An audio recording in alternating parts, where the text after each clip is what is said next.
So today we're going to talk about a really great case study that probably the rest of our lives we think about this one.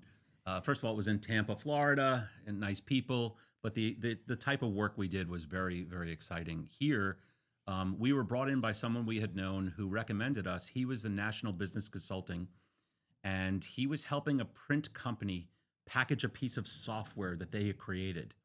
They had built it to help themselves. They were never going to be a software company. They were doing it to manage all of the different pieces of information that you have. When you remember in the old days, you used to get coupons, they were called FSIs, freestanding inserts, and you would cut out your coupons. They would manage all the aspects of that, the price, the artwork for the coupons, the promotions each week. And so they were doing that. They were managing the print of that. And then as the printing business slowed down and people were not getting FSIs in their newspapers anymore because people aren't reading as much newspapers, the clients actually got a lot of interest from their clients to buy their software. And they saw an opportunity to package this application that they created and really start selling that as a SaaS offering, software as a service offering. So imagine a piece of software that helps you do everything you need to do promotions and marketing around a product for a CPG company, a supermarket, which was a lot of their clients. So the problem was great idea. The people were fantastic. They were onto something big, but they had no branding. They had no logo. They had no any strategy about marketing and positioning. What they were really doing when we got there were they were showing a demo of the software. And it didn't matter who you were and which different stakeholder you were in an organization, they would show you pretty much the same demo. So what we saw right away was an opportunity to build a story for them, build a brand for them, and help them take this to market. And that's exactly what we're going to talk about today.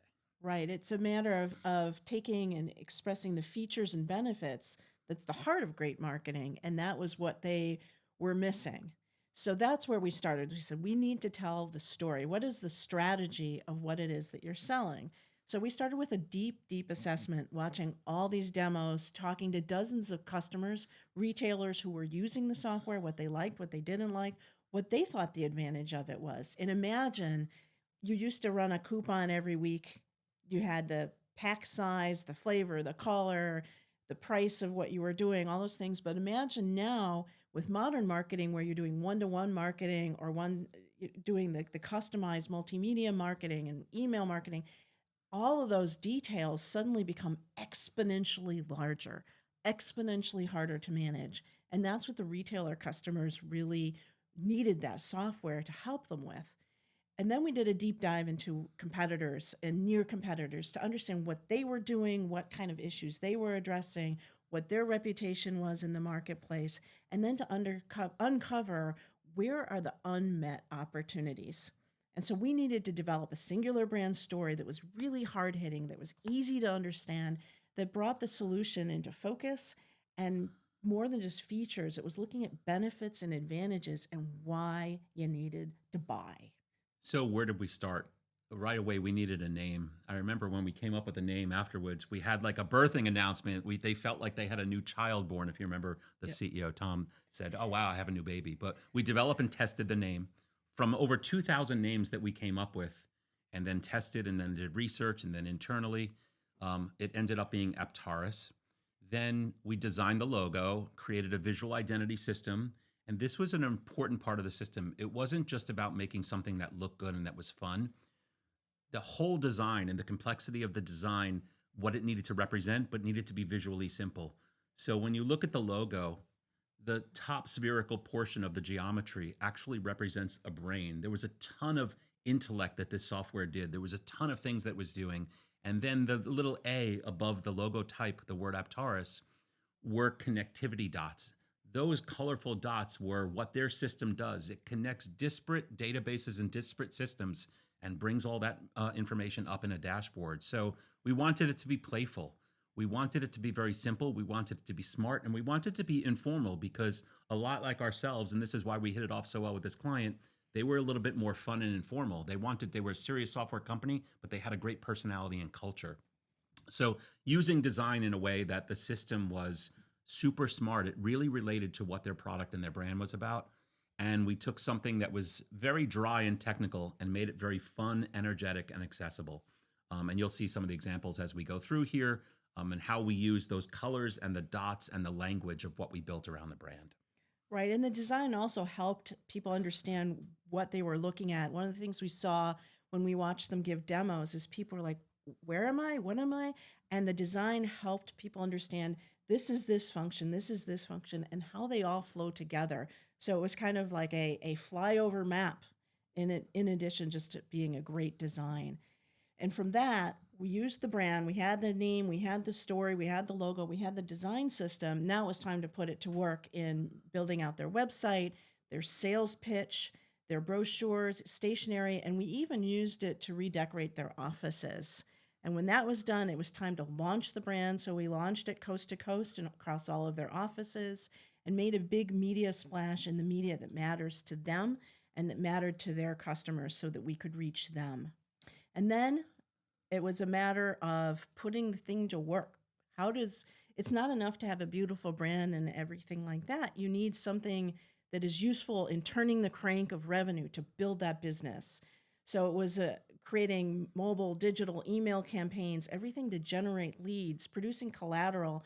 We worked with one of their larger customers, AWG, which is a large Midwestern grocery distributor, to create a groundbreaking white paper for them to use.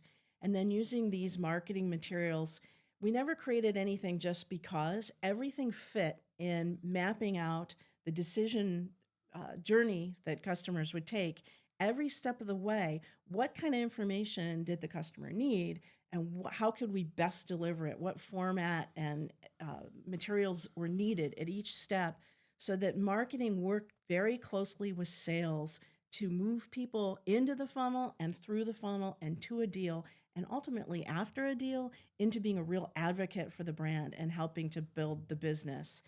And then in the later stages of the project, we took the brand and we infused it actually into the product to redesign the interfaces, to drive all of the service and software manuals, and even company materials from HR to technical, to make sure the brand carried through the entire experience of the company. One of the things that we discovered too was that trade shows were intrinsic in finding the leads that were needed to build the business. And so we put a lot of effort, not into just designing the trade show booths, and we designed two. One was a large booth for larger trade shows, and one was essentially something you pack in a suitcase and put up in a small meeting, but that you could really visually present the brand in strong ways. But we went beyond that to design the process of the booth. What do people wear? What do they say? When someone walks by, how do you hook them in, bring them in, and start engaging them in the story?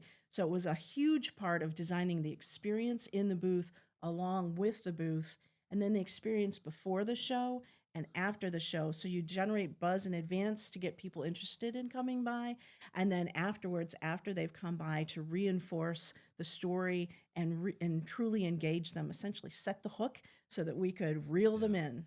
We were more than just a brand or a marketing agency. Initially, we were brought in for, I think, 2-month project. That 2-month project turned into a 2-year relationship. We were their strategic partner. We were on their strategic leadership team. Literally every 2 weeks, we were down in Tampa, part of all the critical decisions that happened, because we weren't just about branding or marketing or creative. We were also about sales, and we were also about business strategy. So we did, like we often do, get involved with the structure of sales and marketing and how that functions. We were involved with even recruiting staff. Through our networks, we know someone that could be a good CIO or CTO for them who was hired. Then we were identifying target clients with them. Who are the ideal clients for them? Who are the low-hanging fruit? Selecting what trade shows, what publications that we should be in, how we handle the media and management of that media.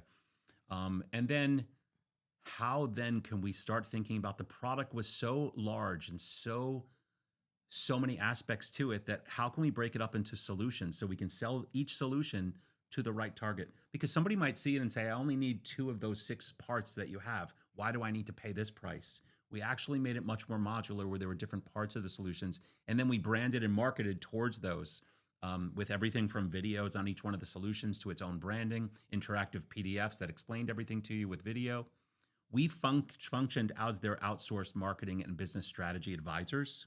And again, for 2 years. And the project culminated into packaging the company. This happens often.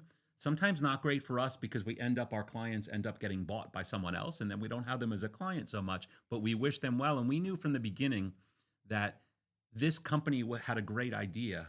Somebody was going to come in and take them on or take them over. This happens quite often in the industry. Um, and what ended up happening is dunnhumby, which is a very large competitor and player in that field, ended up taking the company and acquiring the company. So we started from a company that had nothing other than an idea. They had a good piece of software they were using internally, and we literally created that into a multi-million-dollar brand, ramping them up, making them look professional. I do believe without the branding and without some of the things that we did, they wouldn't have been acquired in that fashion. They would have still been out there looking what they're going to do next and how they compete against those 800-pound gorillas that were in the industry. So this was 2 years of every effort across all aspects of what our organization does. There was brand strategy, business strategy, marketing, execution, being involved with critical decisions, as we know technology and business quite well. So this was really a phenomenal success for the client and for ourselves, and we're really proud of that work. Right. And it showed the power of you can use branding to package a product to sell it to customers, but you can also use it to package a company to sell to an investor or an acquirer.